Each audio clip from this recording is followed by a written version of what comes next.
Hello everyone. Welcome to Onestop Academy English. Today's topic is improving English pronunciation. I will talk about how you can improve your English pronunciation, what resources are available, and why you should try to improve your pronunciation.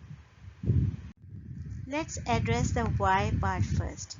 Why you should try to improve your English pronunciation.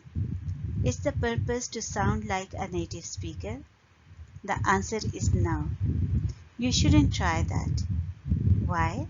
Because if you started speaking English as an adult, it is almost next to impossible to achieve a native speaker-like accent unless you have a special talent of mimicry. And the most important thing is there is no need for it.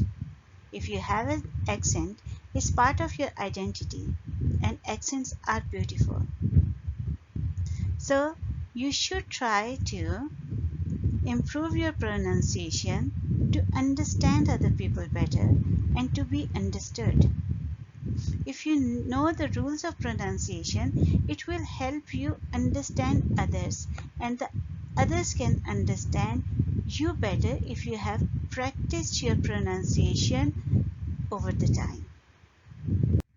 Now, how can you improve your pronunciation? There are three major things which will help you understand the rules of pronunciation. And always remember that it's a slow process. If you know the rules and keep on practicing them, then finally you can improve your pronunciation to the degree that people can understand you easily and you don't have to repeat your sentences. First, you should be familiar with international phonetic alphabets, because then you will know all the sounds in English. You should also know where to put the stress on the word and on sentence level, and the intonation, which is the rise and fall of speech in a sentence. So let's look into these things in detail. First, let's talk about the sounds of English, which is Ipa chart. This is Ipa chart. There are 44 sounds in English. Just to remind you, there are only 26 alphabets. There are 5 vowels and 20 vowel sounds. And the consonants are of two types, voiced and unvoiced. To know the detail of these sounds, I'll share a link in the description box and watch that to know all the sounds in this Ipa chart. So, as I mentioned that there are 26 letters per 44 sounds. Each letter has different sounds. For example, the sound of letter S are 4. It can be S as in sun, say, conversation, and some. Or it can make a sound of Z, like in design, is, and present. Or sh as in she, sure, and mission.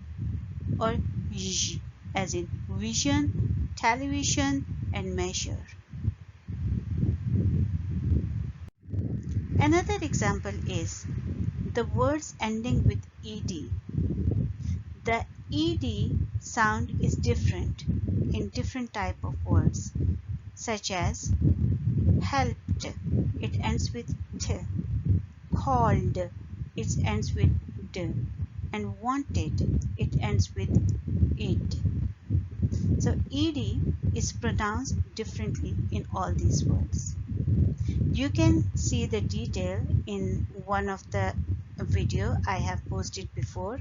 I'll share the link in the description box. The idea I want to give here is that you should be aware of these different rules to pronounce the words correctly, because if the words are pronounced incorrectly, then in the whole speech it becomes ununderstandable. Here I will briefly describe the rule. For example, ed in laughed is pronounced as t because in the base form of the word laugh, it's ending with unvoiced consonant, which is f sound. In dropped, the base form of the verb drop is again ending with the unvoiced consonant, which is p. So we pronounce it as dropped and not dropped. In closed, z sound is voiced. In moved, v sound is voiced. So it ends with d sound. But in wanted and branded, the base form of the verbs want and brand end with t and d sound.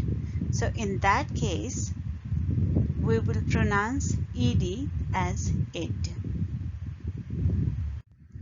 You should also be aware of the proper word stress, meaning in what part or the syllable of the word you should put stress. For example, in present, if you put stress on the second syllable, which is zent, then it will become present. Similarly, desert can be pronounced as desert, and it has completely different meaning. Digest, which is collection of published material, if we put the stress on the second syllable of the same word, it will become digest. Permit, which means to allow some event to occur, if we put the stress on the first syllable, it will become permit, which is like permission. So what is a syllable? Syllable is a vowel sound and the consonant sounds that go with it. It can have two vowels if those vowels are a pair and one is silent. For example, if a word has two vowel sounds, it has two syllables. For example, parking. It has two syllables. It has a vowel sound a, and the consonant that goes with it is a one syllable, and then ing, a vowel sound and the consonant that goes with it. Clap, it has only one syllable. Another important thing we should pay attention is sentence stress. It gives rhythm or a beat. We stress the words in the sentence which are more important or are the key words. Those words which carry the most important meaning, and we reduce the other words which are not so important. Usually these are the grammar words that don't carry meaning. For example, gonna, wanna, have-to, these are reductions. Now let's see in a short sentence. Wait and watch. Wait and watch. The important words are wait and watch. We stress on these words and we don't stress on and. We say that quickly. In another sentence, I'll tell her. I'll tell her. So we have used the reduction here. I will is reduced to I'll, and we put the stress on tell. I'll tell her. Don't tell me. In this case, I don't want to tell, or I don't want some person to tell me something. So I put stress on don't and tell both. Don't tell me. Intonation, rise and fall in speech. It can have a great impact on the meaning. Falling intonation is when voice fall on the final stressed word in a sentence. For example, she eats apples every day. It means she eats apple every day. Every day she eats apples. And the rising intonation is when voice rise on the last word in a sentence. She eats apple every day. She eats apples every day. It means that I'm not sure. I'm kind of asking.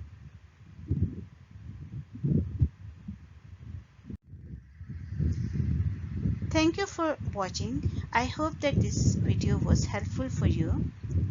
If you like the video, please hit the like button and subscribe the channel to watch the similar videos in future. See you next time. Bye bye.